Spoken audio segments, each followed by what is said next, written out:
नमस्कार।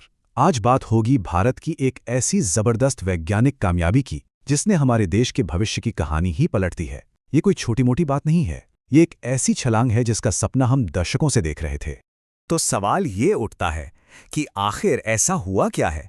भारत ने ऐसा क्या कर दिखाया कि उसकी एनर्जी सिक्योरिटी यानी ऊर्जा सुरक्षा का पूरा नक्शा ही बदल गया? चलिए आज इसी बड़े सवाल का जवाब ढूंढते हैं। जगह है तमिलनाडु का कल्पक्कम, और यहाँ भारत ने इतिहास रच दिया है। जी हाँ, एक ऐसी कामयाबी हासिल की है जो असाधारण है। देखिए, ये सिर्फ कोई नया न्यूक्लियर प्लांट चालू होने की खबर नहीं है, नहीं। ये दशकों की मेहनत, जुनून और एक बहुत बड़े सपने के सच होने का पल है। तो हुआ यह है कि भारत का सबसे एडवांस्ड न्यूक्लियर रिएक्टर, जिसका नाम है प्रोटोटाइप फास्ट ब्रीडर रिएक्टर, उसने क्रिटिकलिटी हासिल कर ली है। अब ये क्रिटिकलिटी क्या चीज़ है? आसान भाषा में समझें तो इसका मतलब है कि ये परमाणु भट्टी अब चालू हो गई है। ये अपने दम पर एक चेन रिएक्शन शुरू करने के लिए पूरी तरह तैयार है। और यही वो कदम है जो भारत को ऊर्जा के मामले में आत्मनिर्भर बनाने की राह में एक बहुत बड़ा मील का पत्थर है। ठीक है, तो बार बार ये शब्द आ रहा है, ब्रीडर रिएक्टर। आखिर ये है क्या भला? मतलब ऐसा क्या खास है इसमें जो इसे बाकी न्यूक्लियर रिएक्टरों से बिल्कुल अलग बना देता है? चलिए समझते हैं। इसे आप एक तरह की जादुई भट्टी समझ सकते हैं। जी बिल्कुल। फास्ट ब्रीडर रिएक्टर एक ऐसा न्यूक्लियर रिएक्टर है जो बिजली तो बनाता ही है, लेकिन साथ ही साथ जितना फ्यूल यानी ईंधन वो जलाता है, उससे कई ज्यादा नया ईंधन वो खुद ही पैदा भी कर लेता है ना कमाल की बात? अब जरा इस फर्क को समझिए, ये बहुत दिलचस्प है। सोचिए, जो हमारे पारंपरिक न्यूक्लियर रिएक्टर्स होते हैं वो एक ऐसी आग की तरह हैं जिसमें आपको लगातार लकड़ी डालते रहनी पड़ती है। लकड़ी खत्म, आग बुझ गई।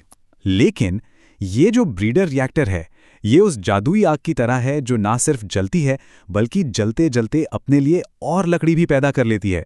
मतलब ये जितना फ्यूल इस्तेमाल करता है उससे ज़्यादा बना देता है। और ये करता कैसे है? ये यूरेनियम 238 का इस्तेमाल करता है, जो प्राकृतिक यूरेनियम का 99% से भी ज़्यादा हिस्सा है, जिसे अब तक हम वेस्ट समझते थे। ये रिएक्टर उसे सोने जैसे कीमती ईंधन में बदल देता है। और देखिए, ये जो कामयाबी मिली है ना, ये कोई रातों रात नहीं मिली।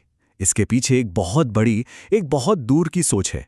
ये उस ग्रैंड प्लान का हिस्सा है जिसका सपना आज से दशकों पहले भारत के परमाणु कार्यक्रम के जनक डॉक्टर होमी जहांगीर भाभा ने देखा था। तो क्या था भाभा का ये सपना? ये एक 3 स्टेज का न्यूक्लियर प्रोग्राम था। स्टेज 1 में हमने अपने सामान्य यूरेनियम का इस्तेमाल करके बिजली और साथ में प्लूटोनियम 239 बनाया। अब कल्पक्कम की इस कामयाबी के साथ हम स्टेज 2 में दाखिल हो चुके हैं। ये सबसे ज़रूरी स्टेज है। यहाँ हम उसी प्लूटोनियम का इस्तेमाल कर रहे हैं और ज़्यादा बिजली और उससे भी ज़्यादा फ्यूल बनाने के लिए। और जब हम इस स्टेज में महारत हासिल कर लेंगे तो दरवाज़ा खुलेगा स्टेज 3 का, जो भारत को सदियों के लिए ऊर्जा दे सकता है। तो ठीक है, ये सारी बातें तो हो गईं, लेकिन असल सवाल पर आते हैं। इन सब का मतलब क्या है हम सबके लिए, देश के 140 करोड़ लोगों के लिए? इस बड़ी कामयाबी का असल में क्या फायदा है? इसका सीधा सा मतलब है असली आज़ादी, ऊर्जा की आज़ादी। इसका मतलब है कि हमें बिजली के लिए दूसरे देशों से कोयला और तेल खरीदने पर जो हमारी निर्भरता है वो खत्म हो जाएगी। लेकिन सबसे बड़ी बात, ये भारत के खजाने का ताला खोलता है। कौन सा खजाना? हमारे थोरियम के विशाल भंडार का। भारत के पास दुनिया का सबसे बड़ा थोरियम का भंडार है और ये रिएक्टर उस थोरियम को इस्तेमाल करने की चाबी है। सोचिए जरा, इससे हमें सदियों तक, जी हां, सदियों तक साफ सुथरी, बिना कार्बन वाली बिजली मिल सकती है। और यही तो इस पूरे प्रोग्राम के पीछे की सोच है। मकसद सिर्फ आज की जरूरत के लिए बिजली बनाना नहीं है, नहीं। मकसद है हमारी आने वाली पीढ़ियों के लिए ऊर्जा का एक ऐसा भंडार तैयार करना जो कभी खत्म ही ना हो।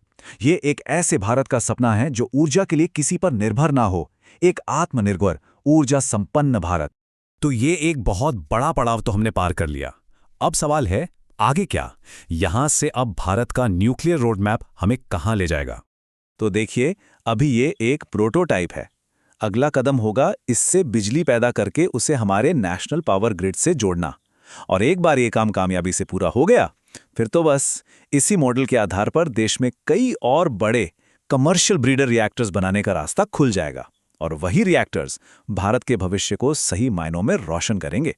तो आखिर में एक सवाल सोचना तो बनता है, क्या भारत के एक विकसित देश बनने के सफर में ये कामयाबी अब तक की सबसे बड़ी वैज्ञानिक उपलब्धि है, इस सवाल पर ज़रूर सोचिएगा, क्योंकि इसका जवाब ही हमें इस ऐतिहासिक पल का असली मतलब समझाएगा।